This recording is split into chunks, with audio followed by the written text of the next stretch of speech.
va parler des emojis. Vous savez, ces petits pictogrammes là avec un petit sourire ou au contraire une grimace ou encore le fameux pouce ou l'aubergine pour les passionnés de gastronomie fine.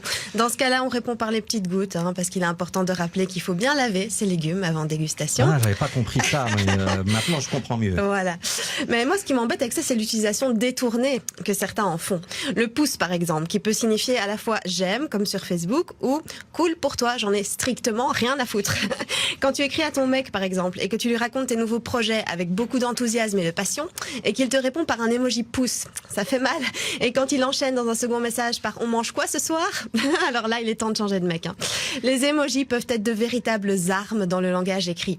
Exemple, l'emoji solidaire sur Facebook. Vous voyez, Fabrice, l'emoji solidaire? Oui, avec le petit pour bonhomme dire, voilà, je suis tout cœur avec ouais. toi, ça doit être dur, je te soutiens. Et il y a des gens qui réagissent avec cet emoji-là à des bonnes nouvelles. Genre, je joue mon spectacle au Théâtre Marny l'année prochaine, je suis trop contente. Et il y a des gens, entre ça, guillemets... C'est une bonne nouvelle. Oui, voilà, des amis Facebook. Moi, j'aurais mis pouce.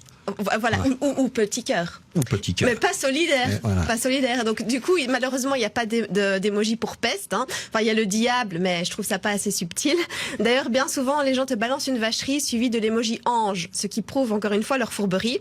Exemple, ça te va bien le noir, ça masque un peu tes rondeurs, suivi de l'emoji ange. En mode, je te dis ça en toute bienveillance. Oui, tu parles.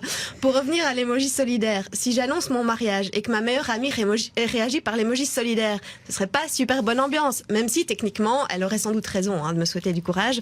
Dans la même veine, si une copine annonce sa grossesse sur les réseaux sociaux, même si effectivement, entre les vomissements, le reflux gastrique, les varices vulvaires et j'en passe, oui, elle va en baver, ça c'est sûr, mais il serait quand même inapproprié de réagir par l'emoji solidaire.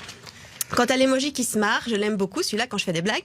Mais si je partage un texte émouvant ou une photo de moi où je me trouve canon, c'est bizarre aussi. Dans le contexte de l'entreprise aussi, quand on N+1 répond à « Ok, ça marche, je fais ça au plus vite » par un bisou avec un petit cœur à côté de la bouche, c'est tendancieux. Et quand ce même N+1 part au ski avec ses potes alors que sa femme est enceinte de 8 mois de son deuxième enfant, parce que Dixit, j'ai aussi besoin de décompresser. Vous voyez un peu le genre de bonhomme. T'as besoin de décompresser, vraiment? Ah oui, je vois comment tu bosses dur entre les cafés, les papotes et les sprints dans le couloir avec un classeur à la main. Vous voyez un peu le genre, Fabrice? Moi, j'ai envie de réagir avec un emoji qui pleure de rire dans ce cas-là. Et un dernier pour la route, quand vous ne savez pas trop quoi mettre, mettez un emoji cœur, ça passe toujours bien. Mais attention, ne faites pas comme ma cousine qui a réagi à une photo de mes filles le jour de la rentrée scolaire avec un emoji organe cœur.